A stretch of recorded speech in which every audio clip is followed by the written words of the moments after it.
what system are you using? Who owns the thing? Yeah? So you ask your students to do something on the Beaconhouse system. They graduate, and what do? Can they take the stuff with them? Can they export it with them? Particularly if it's a learning portfolio, not having the opportunity for the learner to own it, have control over it, be clear that it's their intellectual property that they're dealing with. They're not going to engage with you. They say, why should I? You know, I know you're spying on me behind. You know, that's not the purpose. Yeah? So, do you go for an open source system? In which case, you know, have you read the what's the terms of conditions of use carefully? You know, who owns the data? Do you use Google, for example? Yeah. Have you ever read the terms and conditions? Yeah. Yeah. Yeah, you agree, yeah? Yeah. Have you ever wondered on Google why the adverts that come up on the right hand side are actually vaguely relevant? They always are, you know, I know. Yeah, but why? Why? They probably pick some words from that. They scan your emails, yeah? The contents of your emails. And it was so obvious, you know, because I was communicating with someone, yeah. And every day I would that whatever the content of my email was, yeah. There was some kind of words picked, and you know, if it's a beach is mentioned, yeah. That yeah. Yeah. Yeah. So in the middle yeah. they probably, you know, pick some words. So, you know, we got to be I'm not sort of saying, you know, Google is bad and is trying to exploit that sort of thing, but at the very least they're gaining a commercial benefit out of you using the system, because the way they get paid is by, you know, getting advertising revenue from there, and you know, the more relevant it is to you, the more likely you're going to click on it, the more money they're going to get. So it's that sort of thing. So we need to be aware of that, and have a position on it, yeah, and be clear that the students understand what they're letting themselves into as well, and then engage. Yeah, it's not just something that you can do overnight. It's something that takes quite a while to sort out, implement, and review. So put it in, and then check from time to time whether it does what you want it to do, and if it doesn't, review it and revise it. Yeah?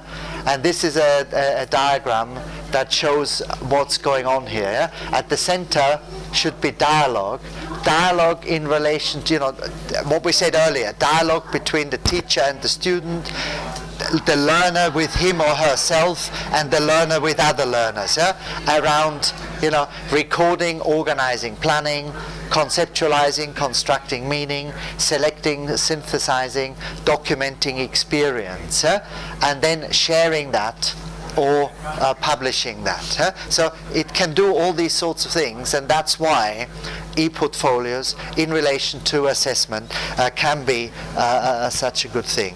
And let's see what else we've got that I really want to share with you. There's all sorts of other things, but I want to stop here because I think is a very good point. So in summary then,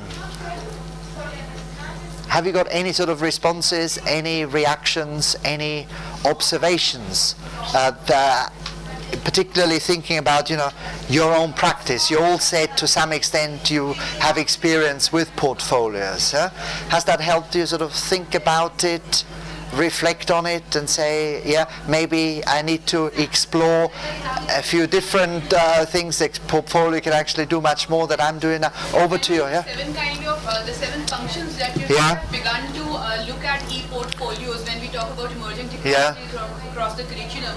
But I would say that, you know, it's not actually in practice in terms of, we've been talking about saving students' work in terms of studying it, or sometimes when you take responses even in our training. And that is, I certainly, although I've learned and changed over the years, was brought up in a paradigm where the printed word, either on paper or in a book, was where it was at, and that's how I learned my reading, and that's how I would know how to read. Reading on screen is a slightly different sort of thing altogether, and you know, it takes maybe more time. Writing your comments. Not for the students. For the teacher. Yes, and then this bit about organization, I think I am a reasonably organized sort of person.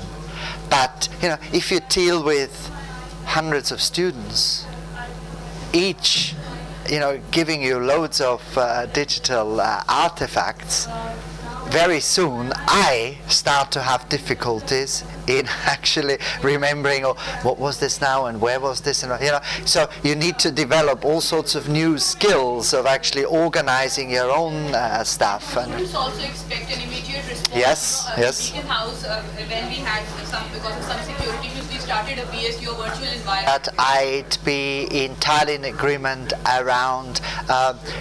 But my basic premise would be that technology would changes the way in which we produce text, and that's a reality. Yeah? So, and in some sense what they're doing there might not be about cheating, but it might simply be responding to that, and then from then that flows the need to have specific pedagogical interventions and processes in place that try and work with that development meaningfully. And one thing, as was alluded to, is personalization. Yeah? You have to set your tasks in a way that require the student not to say what somebody else say, but to relate it to something that's particular to what you've done in class, to themselves, and so forth, and situate it. So there are ways around that. So I hope you found this interesting. We've already been asked to finish off, so thanks ever so much for coming. I hope you filled in the form, and thank you for coming.